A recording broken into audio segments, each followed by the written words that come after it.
Hi friends, welcome to వినోద kitchen. ఈరోజు నేను చూపించబోయే రెసిపీ సెట్ దోశ అండి. ఈ సెట్ దోశ మెత్తగా దూదిలాగా స్పాంజీగా ఎంత బాగుంటుందంటే మార్నింగ్ బ్రేక్ఫాస్ట్కి చాలా బాగుంటుందండి. ఇది ఎలా ప్రిపేర్ చేసుకోవాలో చూపిస్తాను. ఒక బౌల్ తీసుకొని అందులో 1 కప్ బియ్యం తీసుకోవాలండి. 1 కప్పు అటుకులు, 1 కప్పు మినప్పప్పు, అన్నీ 3 ఒకటే ఈక్వల్‌గా తీసుకోవాలి. ఏ కప్పుతోన తీసుకుంటామో అదే కప్పుతోన 3 సమానంగా తీసుకొని ఈ మూడింటిని ఇలా కలుపుకోవాలి. కలుపుకున్న తర్వాత ఒక బౌల్‌తో వాటర్ పోసి ఇది మొత్తము కడిగేసేయాలన్నట్టు. ఒక 1 టైమ్, 2 టైమ్స్ అలా వాష్ చేసేసుకొని వాటర్ ఒంపేసుకుంటే దాంట్లో ఉన్నదంతా మనకి వెళ్ళిపోతుంది. ఇప్పుడు చూడండి, ఇక్కడ వాటర్ పోసేసుకొని ఈ వాటర్ మొత్తం మునిగేటట్టు పోసుకొని ఇందులో పావు టీ స్పూన్ మెంతులు వేసుకోవాలి. దీన్ని క్యాప్ పెట్టేసి ఒక 4 అవర్స్ 3 అవర్స్ నానబెట్టుకోవాలండి. 3-4 అవర్స్ తర్వాత వీటిని ఇలా మొత్తము నానిపోతాయి మంచిగా. అప్పుడు మనం వీటిని మిక్సీ చేసుకోవాలి. మిక్సీ చేసుకునేటప్పుడు మరీ మెత్తగా కాకుండా కొద్దిగా బరకగా చేసుకోవాలండి. లైట్‌గా బరక, మొత్తం మెత్తగా చేసుకోకూడదు.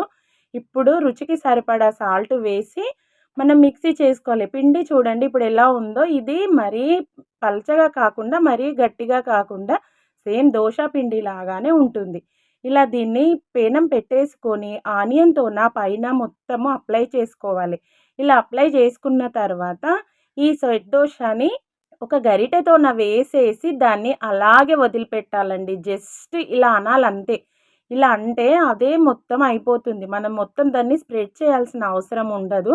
ఇలా వేసిన తర్వాత పైనుంచి వాటికి కొద్దిగా జీలకర్ర వేసేసుకొని ఇలా జీలకర్ర వేస్తూ పైన సన్నగా కట్ చేసిన ఆనియన్స్ కూడా మూడింటి పైన కొద్దిగా వేసేయాలి.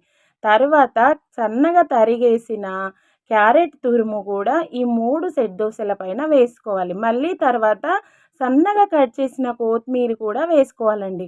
అన్నీ ఇవి ఆప్షనల్ మాత్రమే. ఎవరైనా ఏదైనా వద్దు అనుకుంటే ఊరుకోవచ్చు. పైనుంచి ఒక్కొక్క దానిపైన ఒక టీ స్పూనెడు ఆయిల్ వేసేసి ఫ్లేమ్ మాత్రము లోగా పెట్టుకోవాలి. ఇవి సెట్ దోశ కాబట్టి అందులో అటుకులు ఉంటాయి కాబట్టి తొందరగా కాలుతాయి అన్నట్టు. వీటిని చూస్తూ లోగా పెట్టుకొని కాలిస్తేనే లోపల కూడా మనకు మంచిగా ఇవి కాలుతాయి అన్నట్టు. ఇప్పుడు చూడండి, ఇలా ఆయిల్‌ని అటు ఇటు అనుకుంటూ చూసుకొని వీటిని ఇలా 1 బై 1 ఒక్కొక్కటి టర్న్ చేసుకోవాలి. ఫ్లేము లోగా పెట్టుకుంటాం కాబట్టి మనకి గోల్డెన్ బ్రౌన్ కలర్ వచ్చేస్తాయి ఇవి. ఇలా టర్న్ చేసి వీటిని మెల్లగా ఇలా ప్రెస్ చేసి కాల్చుకోవాలి. చూడండి, ఇప్పుడు ఇవి ఇలా మనకి ఈ సెట్ దోశలనేటివి ఇలా రెడీ అయిపోతాయి.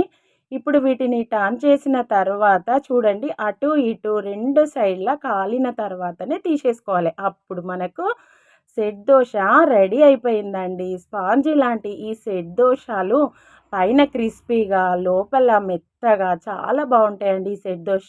ఇప్పుడు ఈ దోశను పల్లీ చట్నీతో తీసుకుంటే చాలా బాగుంటుందండి. ఈ వీడియో కనుక మీకు నచ్చినట్లయితే లైక్ చేయండి, షేర్ చేయండి. ఫస్ట్ టైం చూసే వాళ్ళైతే సబ్స్క్రైబ్ చేయండి.